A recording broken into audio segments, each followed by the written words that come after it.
जी हाँ दोस्तों, नमस्कार। तो सबसे पहले मैं अपने सभी विद्वान साथियों को, विषय बहनों को, सभी प्रिय विद्यार्थीगण को जो हमारे विभिन्न प्रकार की प्रतियोगी परीक्षाओं की तैयारियां करते हैं, उन सभी मित्रों को जितेंद्र क्लासेस की इस ऑनलाइन कक्षा की तरफ से और मैं अपनी तरफ से आप सभी लोगों को बहुत बहुत अतल दिल की गहराइयों से स्वागत करता हूँ, साधुवाद देता हूँ, अभिनंदन करता हूँ। दोस्तों, जैसे कि हमारे जो उत्तर प्रदेश पुलिस भर्ती की तैयारी करने वाले विद्यार्थीगण या विषय बहनें होंगी, याद रखना उनके लिए कक्षाएं आरंभ हो चुकी हैं और चल रही हैं स्टार्टिंग से, वर्ण विचार से। तो दोस्त, आज हम पढ़ने वाले हैं घोषत्व के आधार पर व्यंजनों का वर्गीकरण। जो अघोष और सघोष आप पढ़ते हो, अल्पप्राण महाप्राण पढ़ते हो, उन भूमिकाओं पर हम चर्चा करने वाले हैं। तो दोस्तों, आज हम बात करेंगे क्या घोषत्व। जी हाँ दोस्तों, क्या घोषत्व के आधार पर, घोषत्व के आधार पर व्यंजनों का वर्गीकरण, व्यंजनों का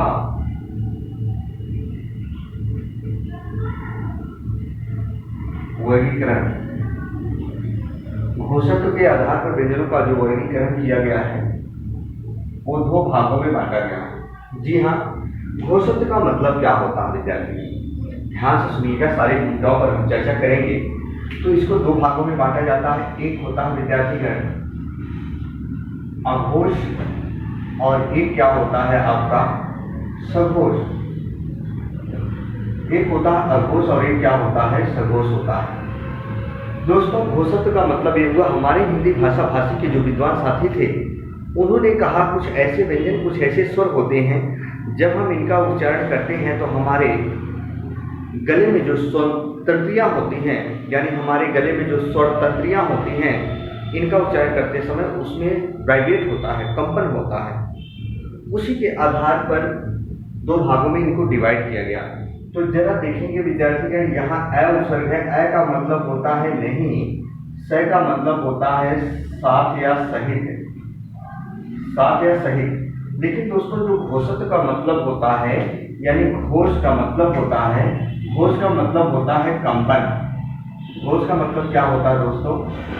कंपन होता है। जी हाँ, और याद रखना, एग्जाम में यदि प्रश्न आ जाए तो सघोष का दूसरा नाम क्या होता है, ये बार बार आता है। सघोष का दूसरा नाम क्या होता है दोस्तों? घोष होता है। जी हाँ, तो याद रखना, यहाँ अ उपसर्ग, यहाँ स उपसर्ग। स का मतलब साथ या सहित होता है। तो जिन भी व्यंजनों या स्वरों को पढ़ते समय साथ साथ हमारे गले में कंपन ना हो, यानी स्वर तंत्रियों में कंपन यानी वाइब्रेट ना हो, उसी को याद रखना हमेशा और हमेशा अघोष कहा जाता है। जहां ना हो, तो यहाँ देखो नहीं है, यहाँ क्या है? स का मतलब साथ या सहित। तो जिन व्यंजनों या स्वर को पढ़ते समय हमारे स्वर तंत्रियों में यानी गले में साथ साथ कंपन हो, उसे सघोष। जहां साथ साथ पढ़ते समय कंपन नहीं होता, उसे क्या कहा जाता है? अघोष। पर क्या में आपके प्रश्न कैसे आते हैं, यहाँ से आइए जरा देखते हैं दोस्तों। तो सघोष क्या होता है? जैसे आप स्पर्शी व्यंजन पढ़े थे, उनको 5 वर्गों में बांटा जाता है। इनकी संख्या टोटल 25 होती है। तो हमेशा आपको याद रखना दोस्तों, जो हमारे सघोष होते हैं, ये प्रत्येक वर्ग का, दोस्तों याद रखना, प्रश्न एक भी नहीं छूटेगा। प्रत्येक वर्ग का तीसरा, चौथा और पांचवा वर्ण होता है। प्रत्येक वर्ग का तीसरा, चौथा और पांचवा वर्ण क्या होता है? सघोष होता है दोस्तों। याद रखना हमेशा और हमेशा। जी हाँ, इसके साथ साथ क्या होता है, हमारे जो होते हैं सभी स्वर होते हैं। स्वरों की संख्या कितनी होती है? 11 होती है। तो प्रत्येक वर्ग का जब तीसरा, चौथा, पांचवा वर्ण पकड़ के आएंगे दोस्तों, तो 5 वर्ग है, 3-3 वर्ण पकड़ के लेकर आएंगे।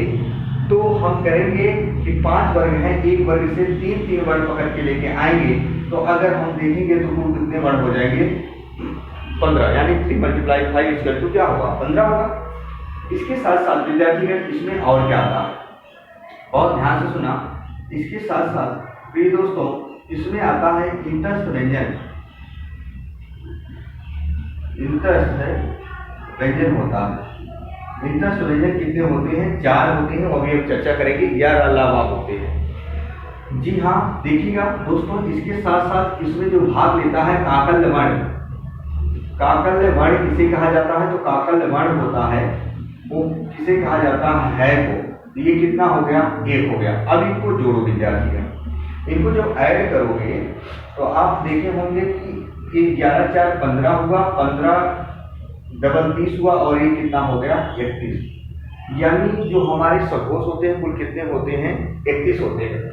लेकिन दोस्तों एक बात आई, हमारे हिंदी भाषा भाषी के जो विद्वान साथी थे उन्होंने कहा, क्या कहा, बहुत ध्यान से सुना। उन्होंने कहा जो अयोग वाह था अंग और आहा, आहा जिसके साथ विसर्ग लगता है, यानी आहा हा, आहा हा, आहा हा, आहा हा, आहा हा, आहा हा, यानी जब हम आहा पढ़ते हैं तो हा का उच्चारण सेम इसी की तरह होता है। आहा हा, पढ़ो इन दोनों को, आहा फिर पढ़ो हा, आहा हा, आहा हा। तो विद्यार्थीगण याद रखना हमेशा और हमेशा। उन्होंने कहा इनमें उच्चारण सामने का दोष पाए जाने के कारण जब है हम भाग देता है, तो याद रखना हमेशा और हमेशा दोस्तों हमारा आहा भी कहाँ भाग लेता है, सघोष में।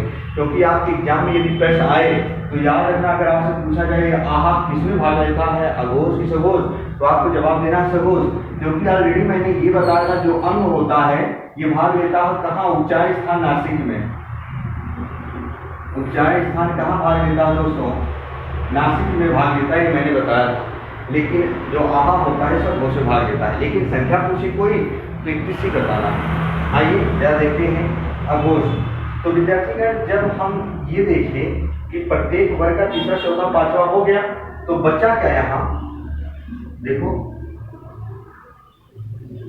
प्रत्येक वर्ग का कौन सा वर्ण बचा दोस्तों, प्रत्येक वर्ग का पहला और दूसरा वर्ण क्या होता है, अघोष होता है। तो प्रत्येक वर्ग का पहला और दूसरा, 5 वर्ग में 2 वर्ण पकड़ के क्या होगा, 2 पंचे कितने हो जाएंगे, 10 हो जाएंगे। दोस्तों बातों को याद रखना।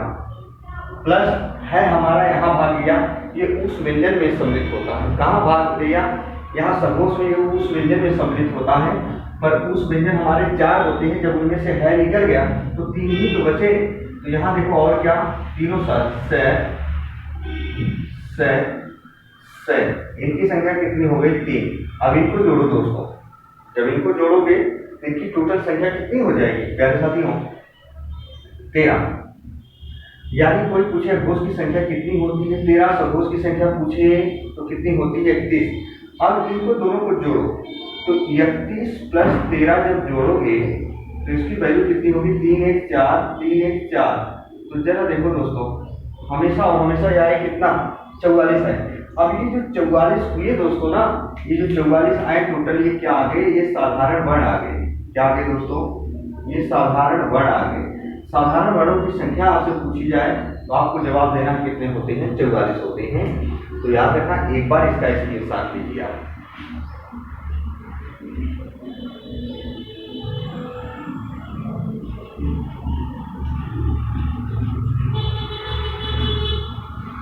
समझ के पढ़ना प्रिय साथियों, गलत नहीं करना, याद रखना। आइए चलते हैं, अब हम पढ़ेंगे क्या, अल्पप्राण महाप्राण।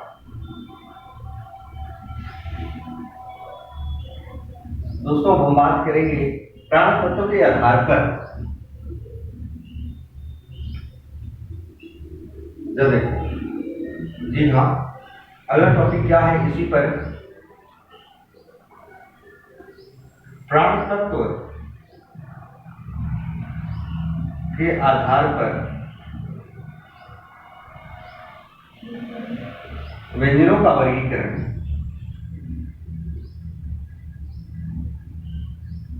कितने भागों में बांटा गया है, 2। दोस्तों क्या है आप जानते हैं, 2 होता है, एक होता है अल्प प्राण और एक होता है प्रिय साथियों महाप्राण। एक होता अल्प प्राण, एक होता महाप्राण। दोस्त आइए जरा देखते हैं, अल्प का मतलब होता है क्या, थोड़ा। प्राण का मतलब होता है वायु। महा का मतलब होता है अधिक या ज्यादा। प्राण का मतलब होता है वायु। ये क्या है, अल्पप्राण महाप्राण, प्राण तत्व के आधार पर। दोस्तों हमारे हिंदी भाषा भाषी के जो विद्वान साथी थे उन्होंने क्या कहा, उन्होंने कहा जो महाप्राण होते हैं ऐसे कौन कौन से व्यंजन और स्वर होते हैं, यानी वर्ण होते हैं जिनको महाप्राण और अल्पप्राण कहा जाता है। तो दोस्तों महा का मतलब होता है अधिक, प्राण का मतलब वायु। जिन भी व्यंजनों या स्वरों को पढ़ते समय हमारे फेफड़े के द्वारा होते हुए मुखाग्र से अधिक मात्रा में वायु बाहर निकलती है उसी को महाप्राण, जहाँ कम मात्रा में वायु बाहर निकलती है उसी को क्या कहा जाता है, अल्पप्राण कहा जाता है। लेकिन दोस्तों इसकी डिफिनेशन नहीं पूछता, एग्जाम में आपसे पूछा जाता है कि बताओ कौन सा अल्पप्राण है, कौन सा महाप्राण है।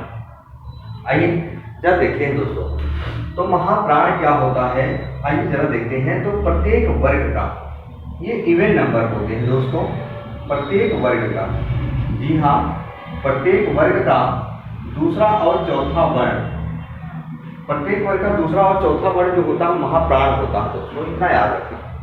इवन नंबर होते हैं 2 4 यानी 24। दोनों वर्ण पकड़ के लेके आओगे, 5 वर्ग हैं तो कितने वर्ण हो जाएंगे, 10 हो जाएंगे। प्लस विद्यार्थी ने इतना याद रखना आपको कि इसमें ऊष्म व्यंजन सभी होते हैं। क्या होते हैं, ऊष्म व्यंजन। अब ऊष्म व्यंजन टोटल कितने होते हैं, 4 होते हैं, आपको पता है, याद रखना कौन कौन से, स है ना, याद रखना ये होते हैं 4। अब ये बताओ दोस्तों, जब इनको ऐड करोगे 10 और 4 कितने होंगे, 14, यानी महाप्राण की संख्या कितनी होती है, 14। आइए अल्पप्राण देखते हैं। जब प्रत्येक वर्ग का दूसरा और चौथा वर्ण हो गया तो बचा क्या है, प्रत्येक वर्ग का, यहां देखो दोस्तों, प्रत्येक वर्ग का बचा क्या, पहला, तीसरा और 5वां वर्ण बचा। प्रत्येक वर्ग का पहला, तीसरा और क्या बचा, 5वां वर्ण बचा, ये क्या, अल्पप्राण।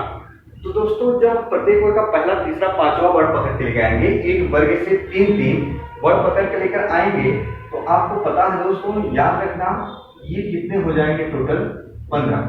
अब वो घड़ी याद करो, पल याद करो, जब हम पढ़े थे अभी सघोष, तो सघोष में आपने देखा था सभी स्वर थे, इंतस्थ व्यंजन था, वो सब इधर आ जाएगा, याद रखना वो सब इधर आ जाएगा दोस्तों। तो यहाँ क्या करना है, आपको लिखना है अल्पप्राण में सभी स्वर, तो स्वर की संख्या कितनी होती है, 11 होती है दोस्तों। इसके साथ साथ प्लस इंतस्थ व्यंजन यहाँ रखना है। इंतस्थ व्यंजन जो होते हैं इनकी संख्या कितनी होती है, 4। अब जरा ऐड कर इनको देखो, जब ऐड करोगे 11 4 15, 15 कितना हो गया, 30, यानी अल्पप्राण की संख्या कितनी हुई, 30 हुई। अब ये दोनों को ऐड करो, 30 और 14, तो याद रखना कंडीशन कितनी आई इसकी, यानी टोटल वैल्यू कितनी आई, 44। और ये क्या हुए, साधारण वर्ण, ये क्या हुए, साधारण वर्णों की संख्या, साधारण वर्णों की संख्या हुई। तो विद्यार्थी में साधारण वर्णों की संख्या हर कंडीशन में 44 ही आएगी, चाहे वो अल्पप्राण महाप्राण हो लेकर बात करें, चाहे अघोष सघोष की बात करें। याद रखना, चाहे प्राण तत्व के आधार पर व्यंजनों की कुल संख्या पूछेगा तो 44 बताना है, यानी प्राण तत्व के आधार पर वर्णों की कुल संख्या 44, और इसके साथ साथ पूछे घोषत्व के आधार पर वर्णों की कुल संख्या, तो वहां भी बताना है 44। पूछेगा महाप्राण की संख्या कितना, तो 14, अल्पप्राण की संख्या पूछे तो कितना बताना है, 30, और जब सघोष की संख्या पूछे तो 31, अघोष की संख्या पूछे तो आपको कितना बताना, 13। एक बार स्क्रीनशॉट लीजिए। फिर दोस्तों गलतियां मत करना, जो उत्तर प्रदेश पुलिस भर्ती की तैयारी करने वाले विद्यार्थीगण हैं, परेशान मत होना। हिंदी व्याकरण का संपूर्ण तथ्य हम कराएंगे, एक एक टॉपिक वाइज कराएंगे। तो दोस्तों ये वीडियो अच्छी लगी हो तो लाइक और सब्सक्राइब करना ना भूलें दोस्तों, और आप देखेंगे तो आपको चीज़ें जरूर समझ में आएंगी। और एक चीज़ बता दूं, ऑलरेडी प्लेलिस्ट में सारी वीडियो पढ़ चुके हैं, आप जाके विजिट करें दोस्तों। निःशुल्क सेवाएं हैं जो बिना शुल्क के हैं, आप शुल्क देने के बाद भी इतने अच्छे से समझ नहीं पाते हैं। तो दोस्तों आज तक की मेरी कक्षा यहीं तक होगी, फिर नेक्स्ट दिन मिलेंगे, तब तक के लिए मित्रों जय हिंद जय भारत।